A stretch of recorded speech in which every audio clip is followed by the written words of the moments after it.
Hello mga kabayan! This is Lutong Pilipinay and welcome to my channel. Today, isi-share ko po sa inyo ang isang masarap na seafood stir-fry noodle na madaling lutuin at keto-friendly.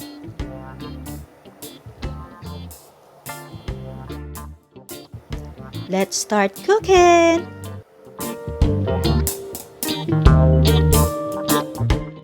For our noodles, gumamit po ako ng shiritake noodles.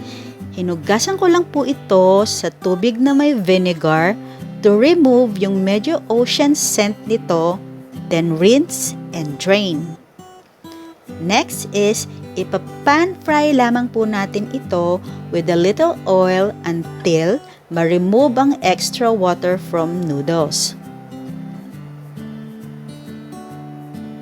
And set aside for later use.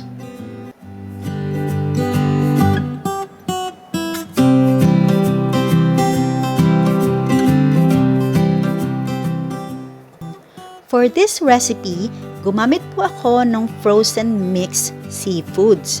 Please take note na pwede po kayong gumamit ng mga fresh shrimp or even meat sa recipe na ito.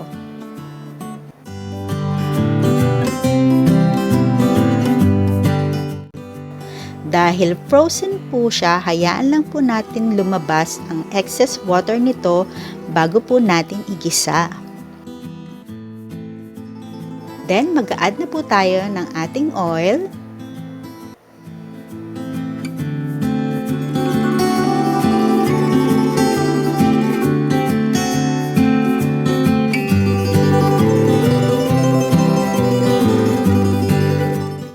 Konting minced ginger and garlic.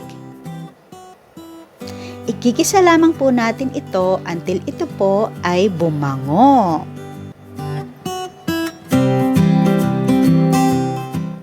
Nag-add din po ako ng konting salt and pepper to taste and konting chili flakes. Ito po ay optional. Plus, naglagay din po ako ng konting sibuyas.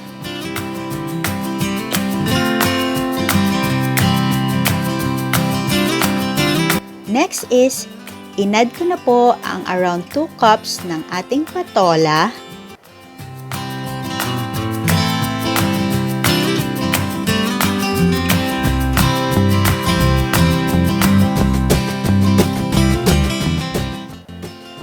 Then, ang ating noodles. Plus 3 tablespoons of coconut aminos. Please make sure na malakas po ang ating apoy dahil mabilisan lang po natin itong iluluto.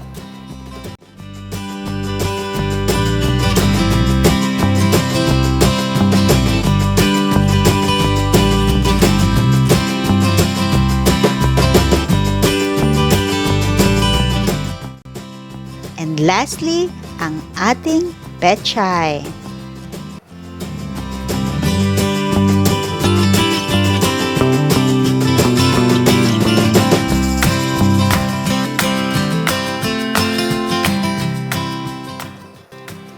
This time, pwede na po natin patayin ang ating apoy dahil luto na po ito.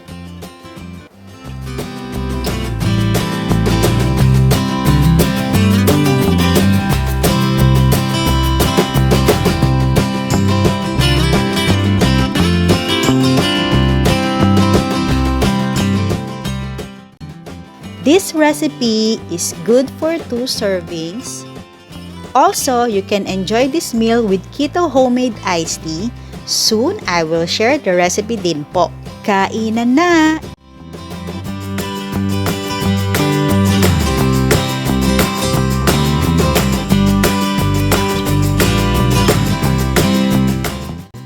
Then you can add 2 fried egg for extra crunch and para mas lalong maging filling ang ating meal at hindi tayo magutom agad.